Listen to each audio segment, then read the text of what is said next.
चंद पैसों के लालच में छीनी जा रही है ग्रामीणों की जिंदगी। जी हाँ, सुनने में आपको आश्चर्य लग रहा है, परंतु हकीकत है धनबाद के गोविंदपुर थाना क्षेत्र अंतर्गत बरबा पूर्व पंचायत के फुफवाडी का। यहाँ के ग्रामीण परेशान हैं। पहले केजी स्पीड से निकलने वाले धुआं से, दुर्गंध से ग्रामीण परेशान नजर आए। संघर्ष हुआ, लंबा संघर्ष चला, अंततः ग्रामीणों को थक हार कर घर में बैठ जाना पड़ा। अब इसी क्षेत्र में अवैध कोयले का कारोबार चल रहा है। उससे निकलने वाले धुआं से लोग परेशान हैं। लाइन कटने पर गर्मी के मौसम में कुछ देर के लिए यदि ग्रामीण चाहते हैं कि छत पर जाकर राहत का सांस लें, तो वह भी मुश्किल हो रहा है। खुलेआम नीचे ही अवैध कोयले को पकाया जा रहा है। उससे निकलने वाला धुआं, छोटा छोटा कण जब वायु में मिलकर एक परत बना देता है, तो ग्रामीणों के लिए दुर्लभ होता है वह सांस कैसे लें। जब आप जाएंगे आपको यह महसूस हो जाएगा कि उनकी जिंदगी कम से कम 20 वर्ष कम हो गई है।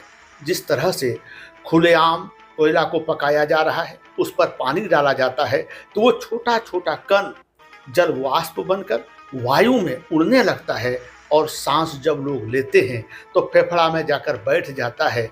उसकी आयु कम नहीं तो और क्या होगी। ग्रामीणों ने जो व्यथा बताई सुनकर आप भी आश्चर्यचकित हो जाएंगे। ग्रामीण आधे भागों में बटे हुए हैं। जिसको उसका लाभ मिल रहा है वह ग्रामीणों के ही विरोध में ग्रामीण खड़े हैं।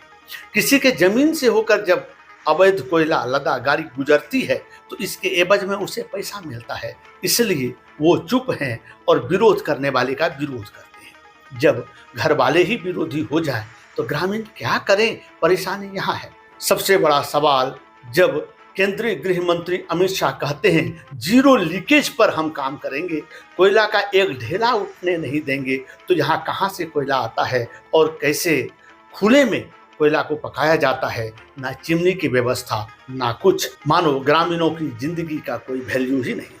आपको यह जानकर और आश्चर्य होगा कि जो उसे संचालित कर रहे हैं, कोई धनबाद से, कोई नगर कियारी से, कोई फकीरडी से एसी चलाकर गाड़ी में आते हैं, 2 मिनट के बाद निकल जाते हैं। वो भी वहाँ नहीं रुकते। वो वहाँ सिर्फ इसलिए आते हैं हिसाब किताब कर सकें, मुनाफा ले सकें, जिससे वो और धनवान हो सकें। कहने को तो अनेक मुखिया प्रतिनिधि इसमें शामिल हैं, लेकिन मानवता के नाम पर कुछ नहीं है। अब यह देखने वाली बात होगी कि क्या इनके अंदर आने वाले समय में दया की भाव जागेगी। क्या उनको यह भावना आएगी कि उनके गांव में यदि कोई दूसरा जाकर इस तरह अवैध कारोबार करे जिससे लोगों की जिंदगी बर्बाद हो जाए, तो वो बर्दाश्त करेंगे?